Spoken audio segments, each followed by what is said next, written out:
Hey guys and gals, welcome to another Card Wars Kingdom tier list. This video probably isn't going to take that long because no flute cards really got a change though, but there have been some shifts, like different kinds of creatures that made the heroes probably, better or made the heroes worse though. So starting off with Jake. Jake is staying where he is exactly in the S tier. Jake is still pretty decent though, still vulnerable to Thorns and Revenge, but the fact that everyone has Purging Breath, Jake's is really devastating.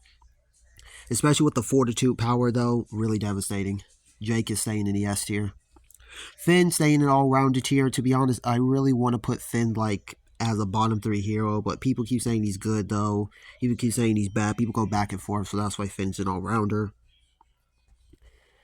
Who's that? Princess Bubblegum. Now, Princess Bubblegum is a tricky one because, like I said, she's probably the most balanced hero in the game, though. But I don't know about you guys, but I'm starting to see her go down a little bit. So I'll move her down. And I think mainly because unlike Peppermint Butlers and Ice Kings and Lemongrass Triple Team Flute, her Triple Team Flute doesn't really do anything. It's just a Triple Team Flute and that's it though. There's no bonuses or anything else you get with it. So she is actually going down a little bit though. Marceline, I'm actually going to swap this back. I'll change it back, but I kind of feel like Marceline is a little worse, though. The thing about Marceline is that at least her flute cards actually get valued when you play it. The problem is, I'm starting to think, I think she has gone down as, the worst A tier, and it's mainly because of Angel of Vanilla, though. Ever since that creature came out, it, almost completely counters all of her flute cards. Yes, if you put a flute card on her, get the effect on her, then yes, she still takes the poison in, but she still removes it from everyone else, though. So, really, you might have only gave 25 or 35% poison to her, though. So, it's really not that useful. Her Life Leech card is sort of a meh, though, in drawing cards. But I guess 250 light is a full heal, though. So I guess that's something. Problem is if they're blind or you have shield. If they have shield, then it's not really going to be useful. Marceline is literally hanging off a cliff, though. I think literally the fact that swap cards are so devastating if your opponent doesn't have anything to deal with them. Because there are creatures with Bullseye. There's Revenge, though. Revenge is probably, right now, probably one of the biggest things. So Marceline is literally hanging off a cliff. Who's next? LSP. LSP, I'm actually going to put her one thing lower. LSP, I haven't seen much LSP though. She still is pretty decent, but her gain 3 energy freeze has been nerfed down to 2 energy. They reverted that. So that kind of made her a little bit. However, her flute card is still good. Basically, her direct damage one is probably probably the most annoying one out of all of them. Yeah, she's gone down a little bit, but she's still S tier. Grand Prix staying in B tier, worst tier on the game though. Until Pyclops and Dr. Stuff gets a rework or a nerf though, I feel because there's tons of people using them. Trust me, getting to Amadeus was really hard because people kept using Pyclops and Dr. Stuff. That's why I kept on having to use Field Reaper so I could insta-kill them so they could stop healing.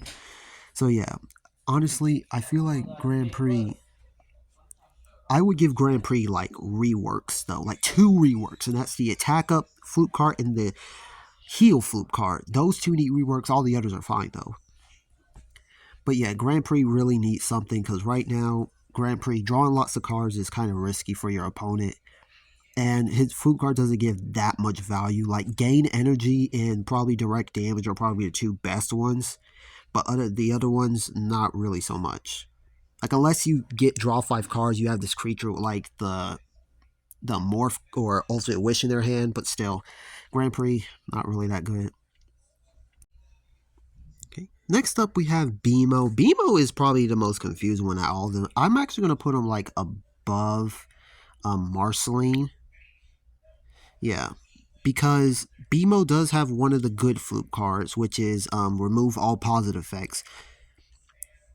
And he had his team morph.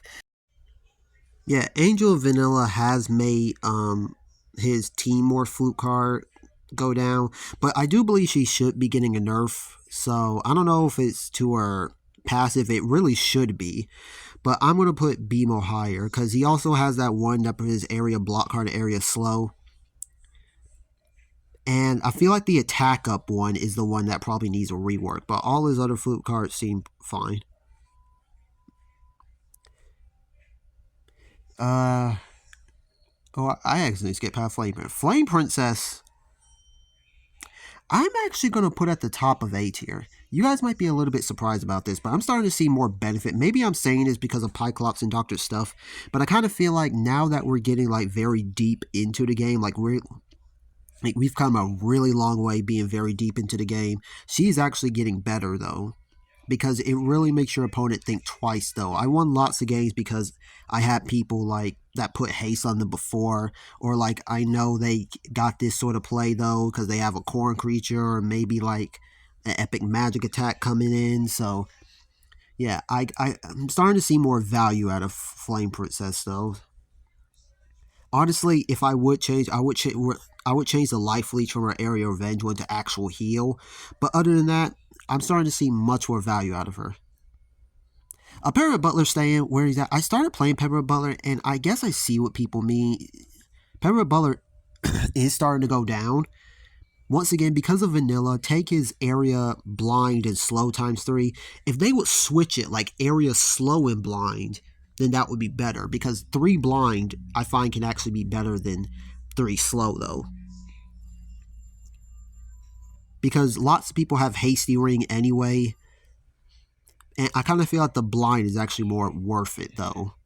So at least you get a turn of your creatures being blind. And towards the end game, they're probably going to have basically tanks left, though. So if they will split that, maybe Pepper Butler will go higher. He does have triple team magic attack and use of swamp, which is pretty decent.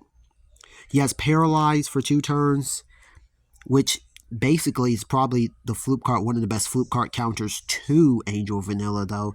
But I'm starting to see, I think his 2 first flip cards are not that great, though, which is area gift card and area magic counterattack, which can be good, but if you ask me, maybe they should add defense up to it, because, yeah, I kind of feel like people can probably do things to one-tap your creatures, so that's not going to get that much value. So, yeah, they should probably be written. Then you got the second one, and for some reason I keep drawing this one the most, which is Area Nice Lands, 250 Life Leech and Defense up.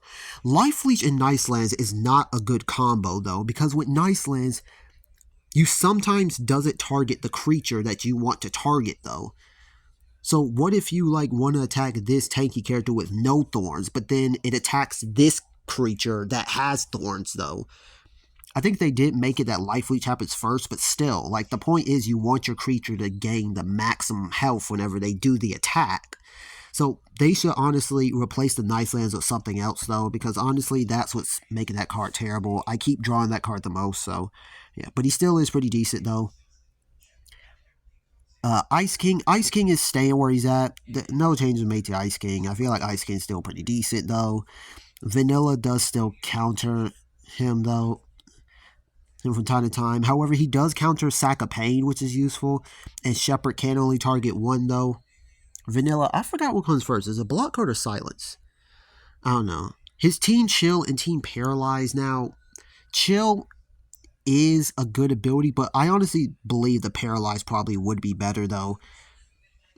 Actually, no, what am I saying? No, what am I saying? No, since it's Paralyzed, Vanilla can't counter it, though. So pretty much using that is pretty much a free turn for you, especially if you at like 8 or 10 energy. That's pretty much a whole free turn for you. Unless they have something that can remove negative effects, like they could. Actually, no, I keep saying it. No, it's paralyzed, so they don't have anything that can remove it, though. The only thing I could probably think to remove it would probably be LSP's area remove negative effects flip card, though. Yeah, probably his worst one is Chill for each enemy on the board, because Chill, it does skip turns, though, but still Vanilla, Shepherd, Sack of Pain can counter it, though, so yeah. Okay, and starting off as the best hero in the game, we have once again that happened last year since the game came out. Even though they gave him changes, we have Lemon Grab. Lemon Grab is really annoying. That triple team magic attack, thorns for 3 turns and draw a card, is literally the reason why he's up here. Pretty much the only bad fluke card he has is area 50 attack up for each enemy creature on the board, though. He has area thorns and defense up, though, for 4 turns, which is pretty much the shield of weakness, but 0 and 1 extra turn. He has, wait, what? How can I not remember? Triple Team Fluke. Oh yeah, and the other two, the other annoying one I like is Area Shield and Bullseye. No, Area Shield and Counterattack ×2. That one is just so annoying, especially if they play it on a tank. And finally, Area Bullseye and ×3 and Counterattack ×3.